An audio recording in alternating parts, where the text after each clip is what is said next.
இந்த ஆமக்கறி டேஸ்ட் எப்படின்னு இருந்துச்சு? இப்ப நம்ம சிக்கன் சாப்பிட்டுருக்கோம், மட்டன் சாப்பிட்டுருக்கோம், இது எப்படின்னு இருந்துச்சு? அது எப்படி இருக்கும்னா நம்மளுடைய ஈரல் இருக்குல்ல, ஆட்டு ஈரல் அது போல இருக்கும். பாக்கும்போது நாக்கெல்லாம் ஊறுதே.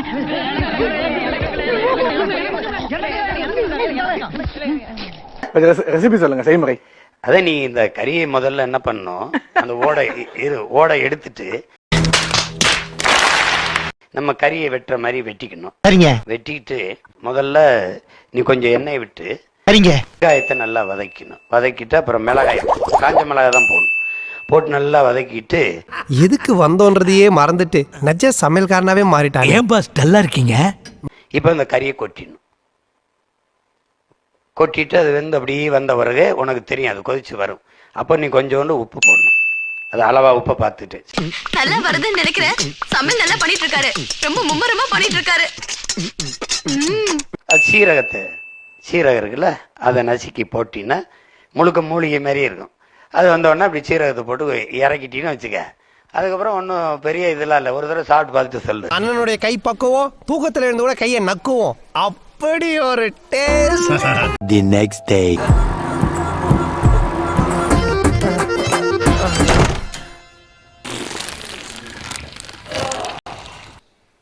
உனக்கு என்ன தம்பி பிரச்சனை? உனக்கு என்ன பிரச்சனை? என்ன பிரச்சனை சிரிச்சுக்கிட்டு கேக்குற?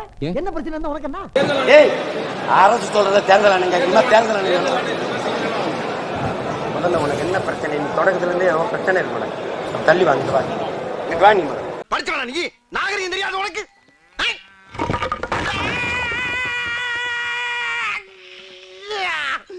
தேர்தல் ஆணையம் தேர்தல் ஆணையம் அரசு நடத்துதா? அரசு தேர்தல் ஆணையத்தை நடத்துதா? ஆபீஸ் போறதுக்கு டைம் ஆயி போச்சு. நீங்க வேற ஆள்கிட்ட கேட்டு தெரிஞ்சுக்க. இருங்க, வேற ஆளையெல்லாம் அப்புறம் கேட்கலாம் தம்பி. நான் கேட்டதுக்கு சொல்லிட்டு போங்க. காமெடி பண்ணிட்டு அலையாதீங்க. அப்புறம் ஏன் எதிர்க்கிறோம்னு ஏன் சொல்ற? அப்பதான் சொல்ல. என்ன செய்வ? என்ன செய்வ? தனி ஆள் பாத்தியா? என் பின்னால ஒரு அரசாங்கமே இருக்குடா. இன்னைக்கு இல்ல, ரொம்ப நாளா பாக்குறேன். உனக்கு ஏதோ பைத்தியம் ஆயிட்டாங்க. லூசு மாதிரி தெரிஞ்சா? நான் எதுக்கு உங்களை லூசுங்கிறேன்? அப்ப நீ தானே லூசு. சொல்றா, நீ தானே லூசு. நான் லூசுதாங்க. நான் லூசுதான். கேள்வியா கேளு. நீ மரியாதை கேள்வி அல்றா முதல்ல. டேய், நீ முதல்ல கேள்வி கத்துக்கிட்ட. போடா. தேவையெல்லாம் பேசிக்கிருக்கா பிலிப்ஸ், போயிரு. அங்கிட்டு போய் பண்றா. நாங்க தான் கிடைச்சோமா ஆளு பாருங்க.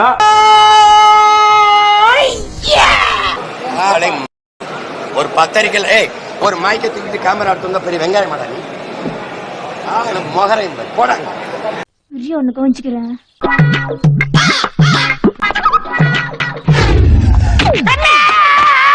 என்ன பிரச்சனைன்னு கேட்கறதுக்கு பதில் சொல்லுங்க. என்ன பிரச்சனை? இந்த மெட்ரோ ரயில் கேட்கறதுக்கு தெரிஞ்சு ஏயா இன்னைக்கு இப்படி உயிரை வாங்குற?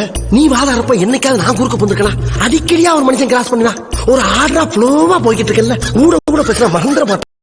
திராவிட முன்னேற்ற கழக உடன்பிறப்புகளின் உயிர் துடிப்பு,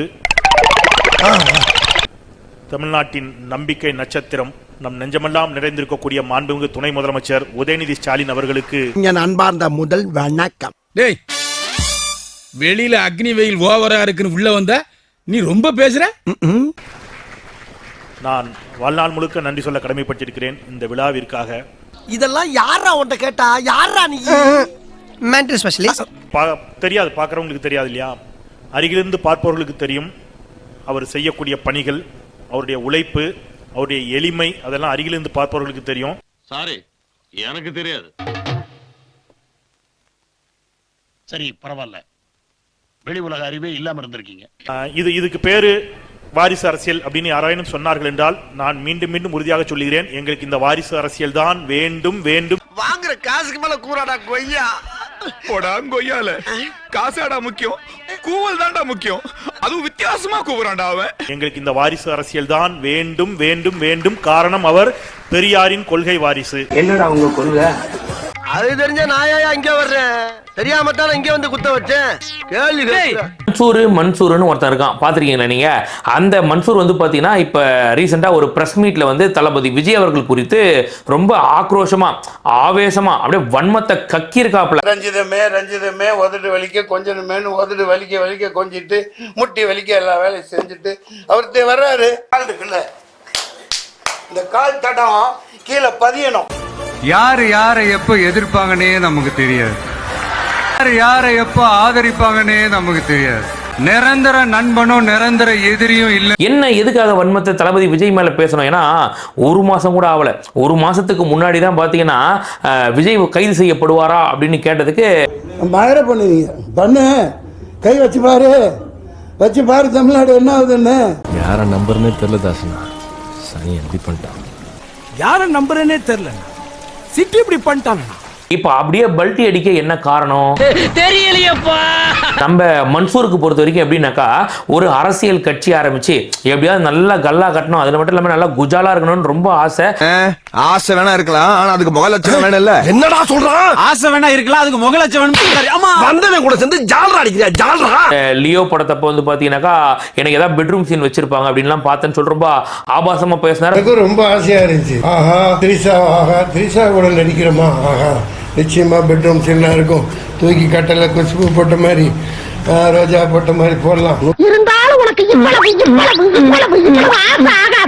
நம்ம செந்தமிழ் இருக்காப்ல சீமான், அவரோட கட்சியில கூட போயிட்டு எம்எல்ஏ கேண்டிடேட்டா போய் நின்னாப்ல. இப்ப இங்கெல்லாம் நின்னு ஜெயிச்சிட்டாரா அப்படின்னு கேட்டீங்கன்னாக்கா கேவலமா தோக்கடிச்சு வருவாப்ல. அந்த உன்னால என்ன பண்ண முடியுமோ அதை பண்ணிட்டேன்.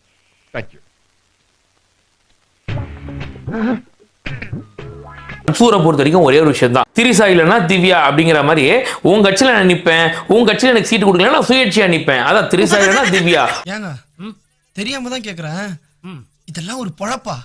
இப்ப எதுக்கு கட்சி நடத்துறோம்னு தெரியாத ஒரு கட்சி நாம் தமிழர் கட்சி, யார் கூப்பிட்டாலும் போட்டிடுற மாதிரி நிக்கக்கூடிய மன்சூர், ரெண்டு பேரும் ஒன்னா சேர்ந்து பின்னி பிணைஞ்சி ஒரு தேர்தலை வேற சந்திச்சாங்க. ஒரு உதவாகற, இந்த உதவாகரை நம்பி வந்த அவன் ஒரு உதவாகற, இந்த ரெண்டு உதவாகரை ஒன்னா சேர்ந்து உருப்படாம தான் போகும். எதுக்கும் பயப்பட மாட்டாரு. அவர் கேட்கிற கேள்விக்கு எவன் டைம் பதில் இருக்காது. ரொம்ப ஆசையா இருந்துச்சு. ஆஹா திரிசா, ஆஹா திரிசா கூட நடிக்கிறோமா, ஆஹா நிச்சயமா பெட்ரூம் சீனா இருக்கும்.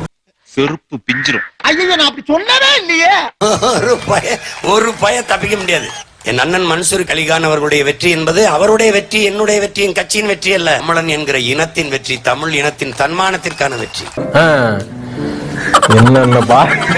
என்னென்ன சொல்றோம் பாருங்க, கம்பி கட்டுற கதையெல்லாம் எடுத்து போடுறாங்க.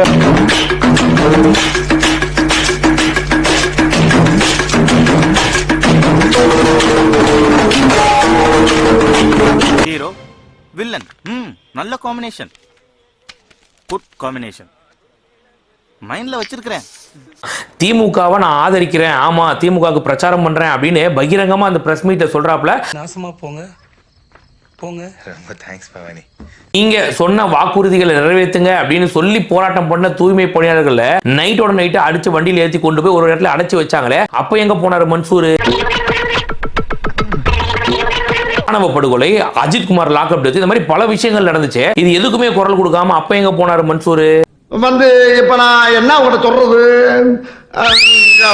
தேவையில்லாத ஐடியாலாம் கொடுத்துட்டு நம்மளை இறக்கி விட்டு படிக்க பாக்குறானே, இவங்கிட்ட போய் நான் என்னத்த பேசுவேன். நாட்டுல இந்த 4.5 வருஷத்துல நடந்த பாலியல் குற்றங்கள் எத்தனைன்றது எடுத்துப்பாரு. அது எதுக்குமே குரல் கொடுக்காத மன்சூர் இப்ப எப்படி மக்கள் மேல திடீர் அக்கறை வந்துச்சு?